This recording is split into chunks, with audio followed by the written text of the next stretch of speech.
single mom, pregnant with triplets, sleeps on the street in the dead of winter. Suddenly she's taken in by a millionaire, and when she wakes up in his mansion, she discovers something incredible. Rate my story from 0 to 10 and subscribe to my channel to support my work. I'm counting on your help.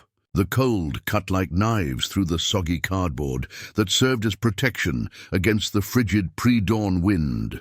Sarah, a single mom, woke up shivering, her muscles clenched from the temperature that seemed to penetrate her bones. Beside her, 4-year-old Lily coughed incessantly, her small body racked by chills that made her whimper softly in her restless sleep. Underneath the Brooklyn Bridge, the roar of traffic overhead echoed like a constant growl, mingled with the sound of rain dripping through holes in the concrete structure. Sarah ran a hand over Lily's forehead and felt the heat of fever burning beneath her pale skin. Despair tightened her chest as a sudden contraction shot through her 7-month pregnant belly. "Not now," she whispered to herself, trying to control her breathing as she stroked her stomach where the triplets shifted restlessly. Another contraction, stronger than the last, made her curl in on herself, biting her lip to stifle a scream and wake her sick daughter. The first glimmers of dawn began to filter between the girders of the bridge, revealing the cruel reality of their makeshift refuge. Empty bottles, pieces of plastic, and scraps of spoiled food littered the damp concrete floor. The sour smell of mildew mingled with the city's odors, creating a suffocating atmosphere that seemed to cling to her skin. Lily woke up with another coughing fit, her eyes glazed with fever. "Mommy, I'm cold," she murmured with a raspy voice, trying to snuggle closer to her mother's warm body. Sarah wrapped her arms around Lily, feeling her own body weaken from days of inadequate food. "I need to find help," she thought, looking at Lily, who had fallen asleep again, breathing with difficulty. Another contraction made her double over again, more intense than the previous ones. Panic began to fill her thoughts as she realized the contractions were becoming regular, happening every few minutes. With great effort, she managed to stand up, carrying Lily in her arms. The weight of the child seemed multiplied by her weakness, but a mother's determination prevailed. She emerged from under the bridge, stepping into puddles of dirty water that soaked her bare and injured feet. The streets of the city were beginning to awaken with morning traffic. Well-dressed people hurried towards bus stops, protected by expensive umbrellas and heavy coats. Sarah approached a man in a suit, with Lily in her arms, and her free hand resting on her belly.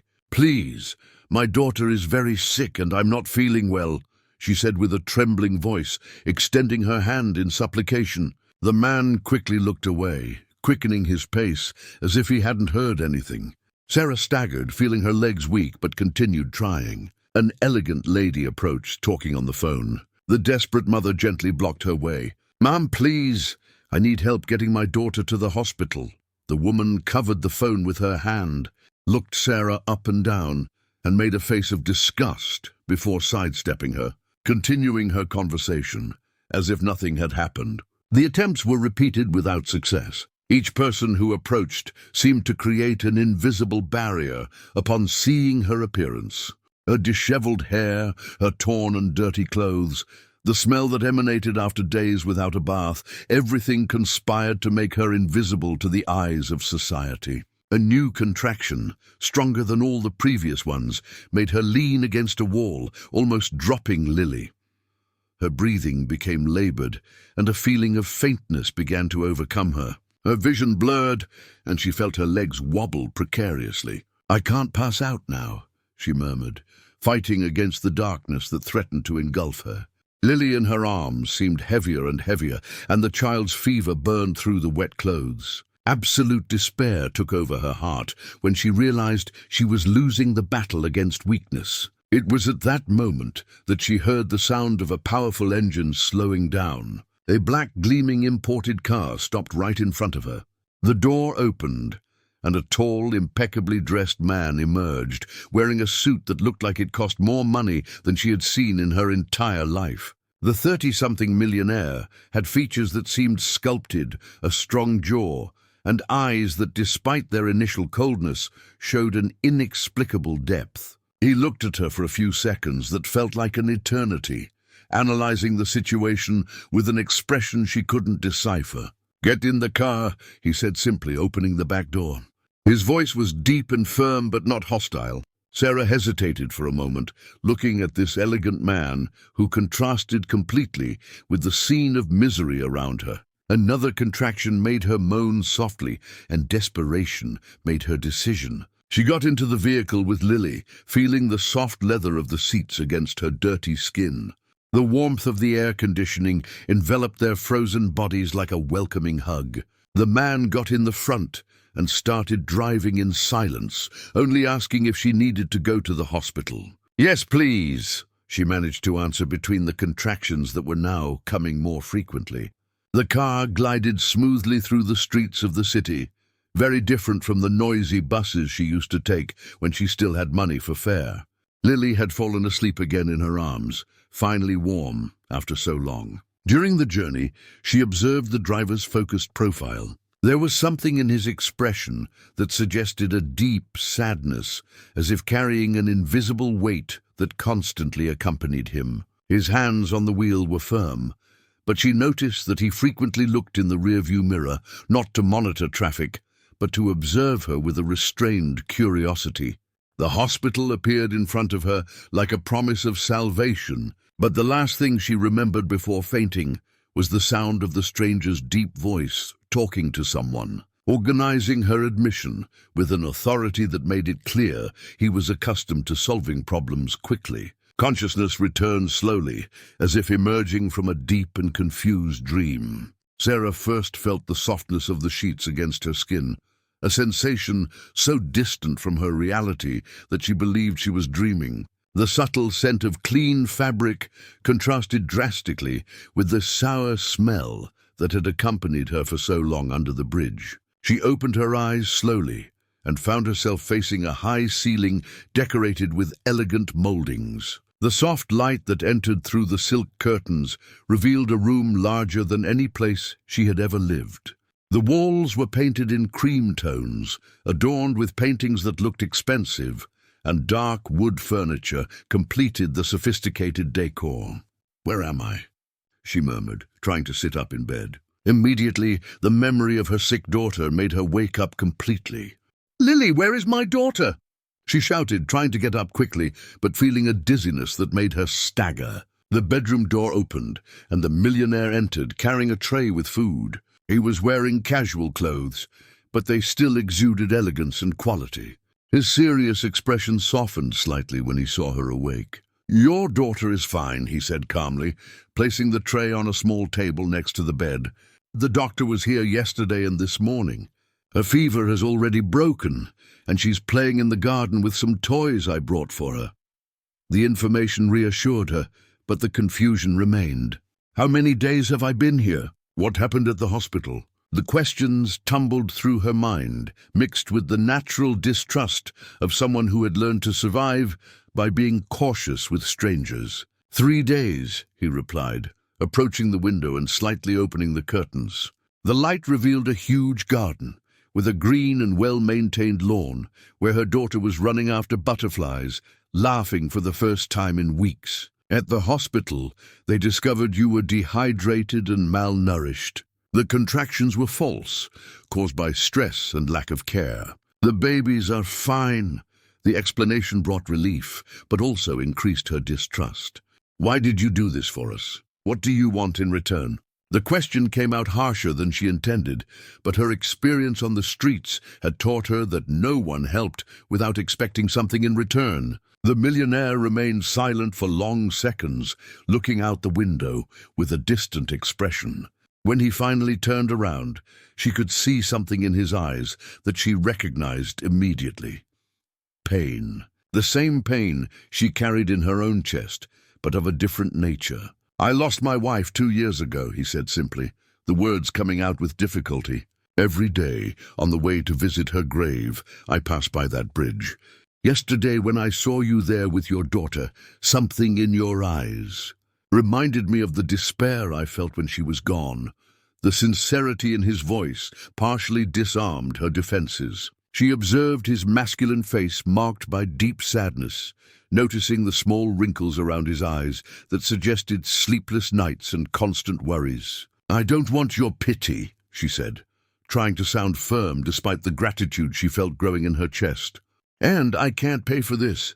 "I'm not asking for payment," he replied, moving away from the window.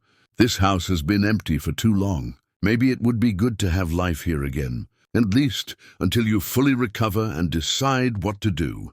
In the days that followed, she explored the mansion carefully, still feeling out of place among so much luxury. Each room was larger than the apartments where she had lived, decorated with furniture that was worth more money than she had seen in her life. The marble floors gleamed under the light of the crystal chandeliers, and the huge windows offered views of gardens that stretched as far as the eye could see. The millionaire maintained a strict routine, leaving early for work and returning only at the end of the day. During his absence, she discovered that a maid came daily to take care of the cleaning and prepare meals. A discreet woman who spoke little, but always showed herself to be kind to her daughter. At night, when he returned, the dinners were silent and tense. She felt embarrassed eating on fine china plates, using silver cutlery that reflected the candlelight. Her clean clothes, borrowed from the deceased wife's wardrobe, made her feel like an intruder usurping someone else's place.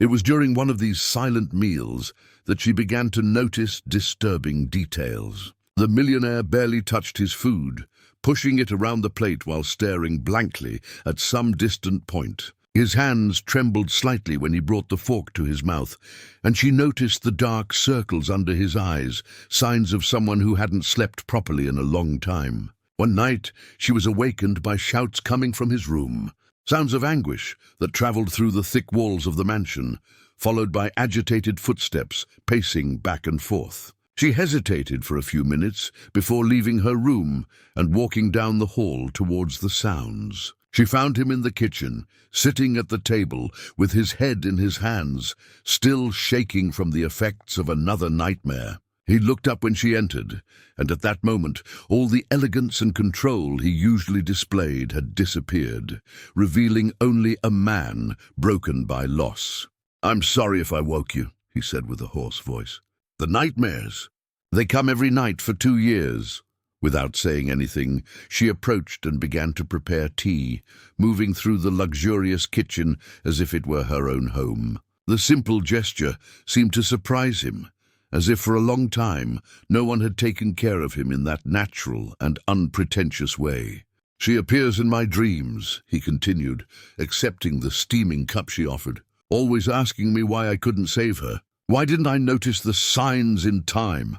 The pain in his voice echoed the pain she herself carried, the guilt of not having been able to give her daughter a better life, of having lost everything because of bad choices and cruel circumstances. She sat down at the table opposite him, holding her own cup with both hands. "Guilt is a weight that we carry even when we know it's not ours," she said softly.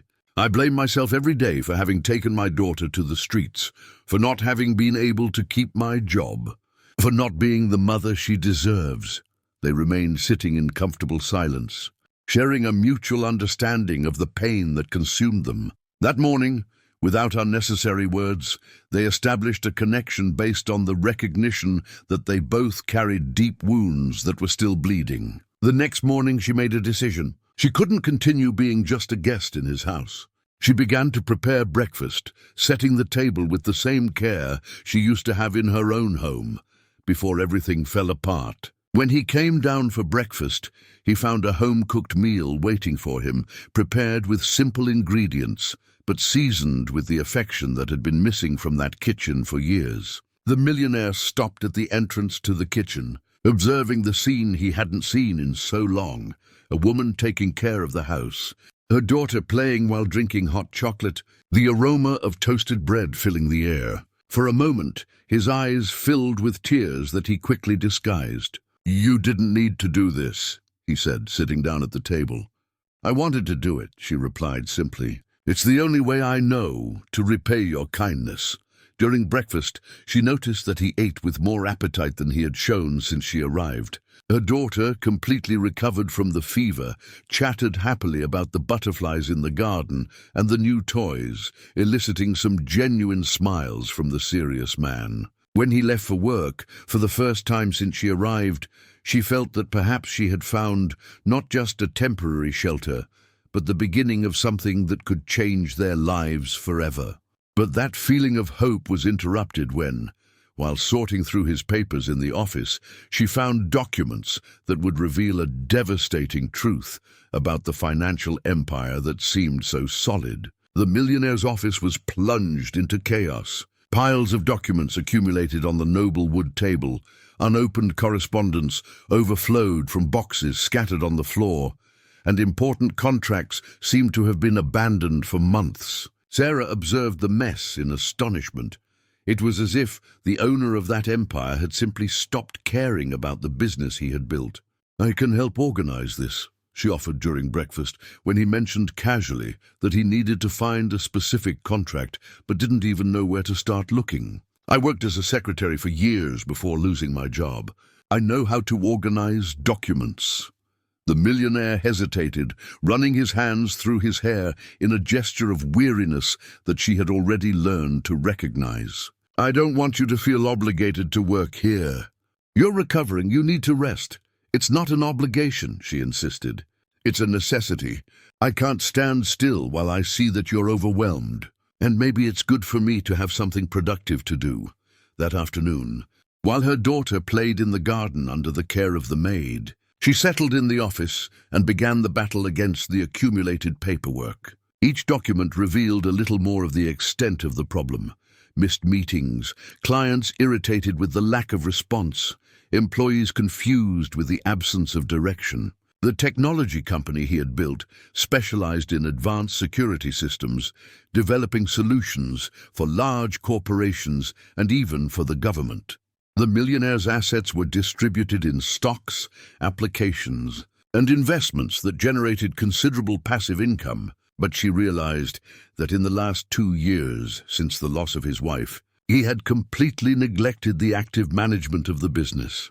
For 3 weeks, she worked methodically, creating filing systems, answering overdue correspondence, and scheduling the meetings he had cancelled indefinitely. The millionaire watched her work with a mixture of admiration and surprise, as if he rediscovered the pleasure of having someone competent by his side. "You have a natural talent for this," he commented one afternoon, finding her in the office, organizing contracts by date and priority. "My employees took months to create a system less efficient than yours." Her efficiency began to pay off.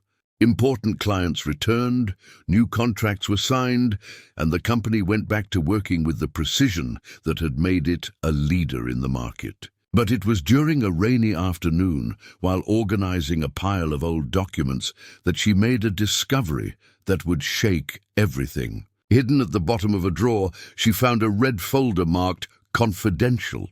Inside it, documents that initially seemed like normal contracts, but which, under closer analysis, revealed alarming discrepancies, numbers that didn't match, transfers to accounts that were not in the official records, signatures that appeared forged. Her heart raced when she understood what she was seeing. The millionaire's partner, that elegant man she had met briefly during a visit, had been embezzling funds from the company for over a year. The evidence was glaring. Millions in investments and profits being redirected to personal accounts, phantom clients paying for services never provided. When the millionaire arrived from work that night, she was waiting for him in the office with the documents spread on the table. Her pale face and trembling hands immediately betrayed that something was terribly wrong. "You need to see this," she said with a tense voice, pointing to the papers. "I found this folder hidden in your desk." He approached slowly, as if sensing that his life was about to change again. As he read the documents, his expression went from confusion to understanding, and finally to absolute shock. The man he considered his best friend, his partner since university, was systematically stealing the company they had built together. "It can't be," he murmured, rereading the numbers for the 3rd time. "We started this business together. He was by my side when my wife—" "How could he have done this?" The betrayal was twofold, not only financial but personal. The partner had taken advantage of the millionaire's grief and depression to carry out the coup, knowing that he was too vulnerable to pay attention to the details of the company. That night, neither of them could sleep. They stayed in the office until dawn, calculating the damage, gathering evidence, and trying to understand the extent of the fraud. The discovery explained why the company was facing unexpected financial problems, why some investments had mysteriously gone wrong. "I'm going to confront him tomorrow," the millionaire decided as the sun began to rise. "I need to hear from his own lips why he did this." "No," Sarah said firmly. "This is more serious than a conversation between friends. You need lawyers. You need to protect what's left of the company before he finds out you know." Her practical wisdom, gained through the hardships she had faced, contrasted with his emotional naivete in the face of betrayal. While he was still struggling to process the pain of the discovery, she was already thinking strategically about how to protect the assets and seek justice. During the following weeks, while lawyers investigated and prepared the case, life in the mansion was transformed. The millionaire, who already suffered from nightmares about his wife, was now also tormented by the betrayal of his best friend. Some nights, he couldn't even leave the office, working obsessively to understand every detail of the fraud. Sarah took over not only the organization of the house, but also became his emotional anchor. She prepared nutritious meals that he barely touched, took care of the practical details he neglected, and offered the silent support he needed not to collapse completely. Lily, with the natural sensitivity of children, perceived the sadness that had taken over the house. She began to draw colorful figures that she left on the office table, small gestures of affection that elicited forced but genuine smiles from the man she already considered part of her family. The situation became complicated when the partner discovered that his fraud had been exposed. Instead of taking the blame, he counterattacked with an even crueler move. Through forged documents and bought witnesses, he began to build a case, claiming that the millionaire himself was responsible for the irregularities, taking advantage of his emotional absence in recent years to paint a picture of criminal negligence. The reversal of the situation left everyone in shock. The man who had been the victim of betrayal was now accused of being the real criminal. Expensive lawyers didn't guarantee victory when the evidence was manipulated with such sophistication, and the millionaire's reputation began to be torn apart publicly. He planned everything, Sarah realized during a meeting with the lawyers. It wasn't just theft, it was a setup. He knew he would be discovered one day and prepared the ground to blame you. The millionaire's assets were frozen during the investigations. Bank accounts were blocked, stocks were withheld, investments were suspended. Overnight, the man who had saved her from misery found himself on the verge of losing everything he had built throughout his life. It was at this moment of absolute despair that she made a decision that surprised even herself. "I'm going to work," she announced determinedly. "I'll get a job and help with expenses while you fight to prove your innocence." "I can't accept that," he protested. "You're pregnant with triplets. You need to rest, not work to support me." "You saved me when I had nothing," she said firmly. "Now it's my turn to return the favor. We're a family, and families help each other in difficult times." The word family echoed in the silence of the office like a revelation. Amidst all the turmoil, they had become exactly that, an improvised family, united not by blood, but by mutual need and the affection that had grown silently between them. But her decision to work during her advanced pregnancy would bring unexpected consequences that neither they nor the doctors could foresee, especially when a violent storm left them completely isolated in the mansion, forcing them to face the most critical moment of their lives alone.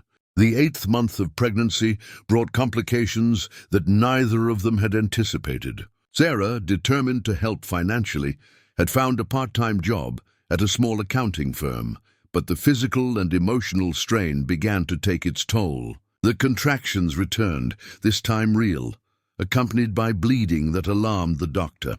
"Absolute bed rest," ordered Dr. Miller during an emergency consultation. Any effort can precipitate premature labor.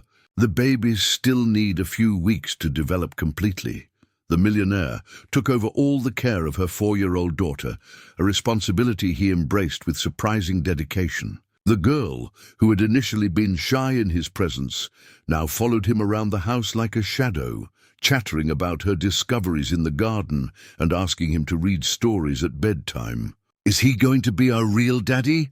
the child asked her mother one afternoon while they were playing in the room. The innocent question touched on the subject that none of the adults had dared to address directly, what they really represented to each other at that moment. Meanwhile, the legal battle against the ex-partner intensified. Lawyers worked day and night to dismantle the fabricated accusations, but the process was slow and expensive. The frozen assets meant that they depended on the millionaire's personal savings, which dwindled rapidly with legal costs and household expenses. One night in late October, when she was exactly 8 months pregnant, a violent storm hit the region. Strong winds knocked down trees and power poles, leaving the mansion without electricity or telephone. The emergency generator worked for a few hours before also failing, plunging the property into complete darkness. It was during this storm that the real contractions began. Different from all the previous ones, they were intense, regular, and accompanied by increasing pressure, indicating that the triplets wouldn't wait any longer to be born. "Not now," she murmured, grabbing the millionaire's arm as a particularly strong contraction bent her over. "There are still 4 weeks left, they're not ready."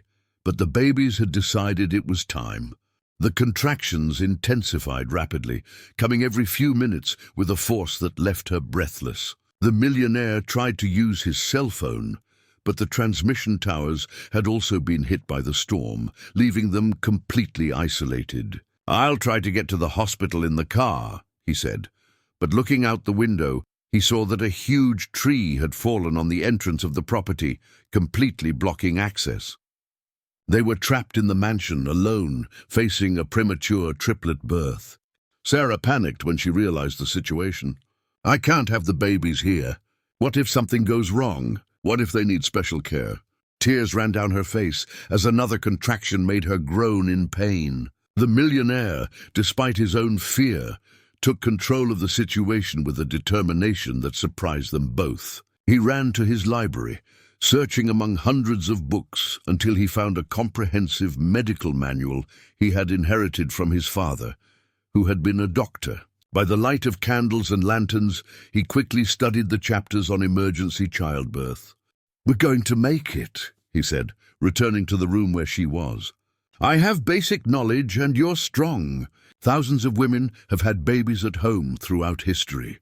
Her 4-year-old daughter, awakened by her mother's groans, appeared in the doorway looking scared. The millionaire picked her up, gently explaining that the babies were coming and that she would be a big sister very soon. Carefully, he installed the girl in a nearby room with toys and games, explaining that she should stay there until it was all over. The next few hours were the most intense of their lives. The millionaire improvised a delivery room in the master bedroom, boiling water, sterilizing scissors, and gathering clean towels. Following the instructions in the medical book, he guided her through each contraction, offering physical and emotional support as she struggled to bring the triplets into the world.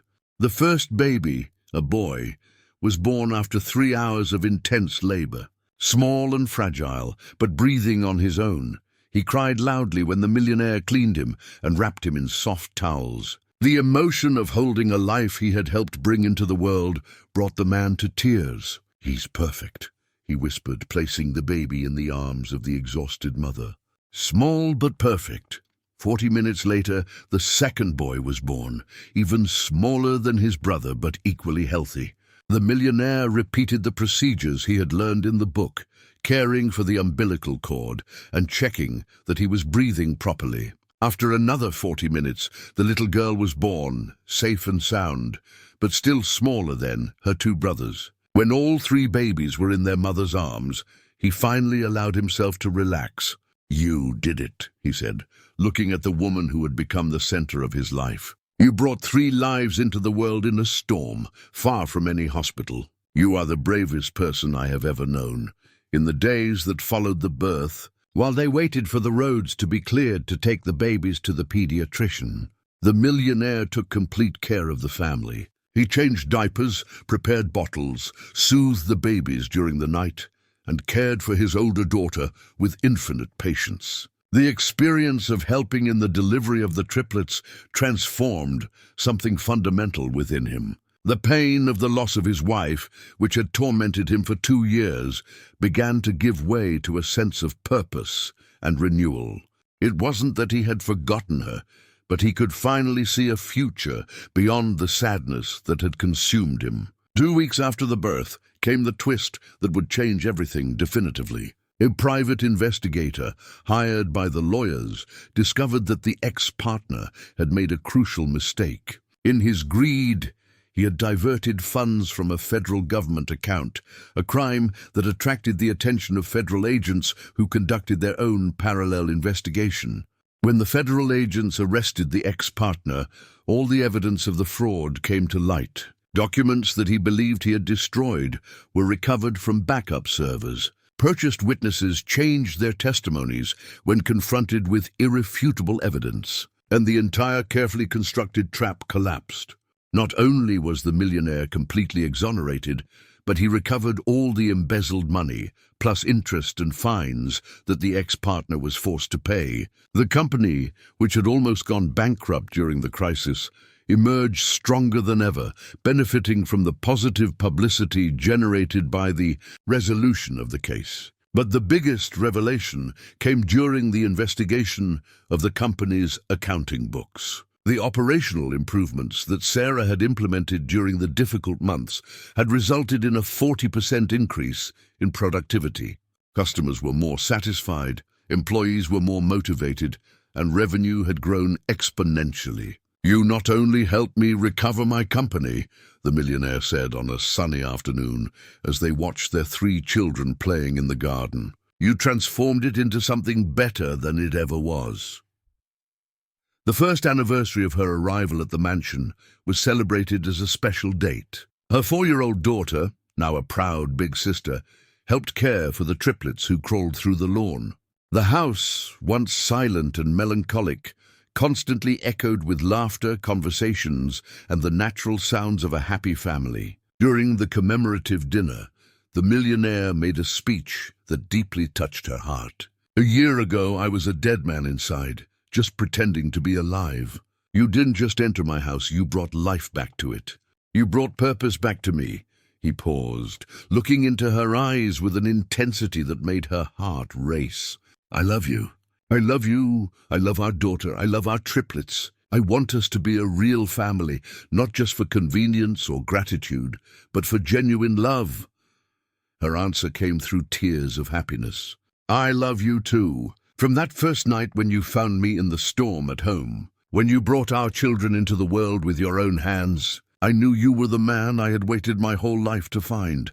6 months later, they were married in a simple ceremony in the mansion's garden, with their 3 children as the only guests besides a few close employees. The 4-year-old girl carried the rings, proud of her role in the official union of her family. The company continued to grow under the joint management of the two.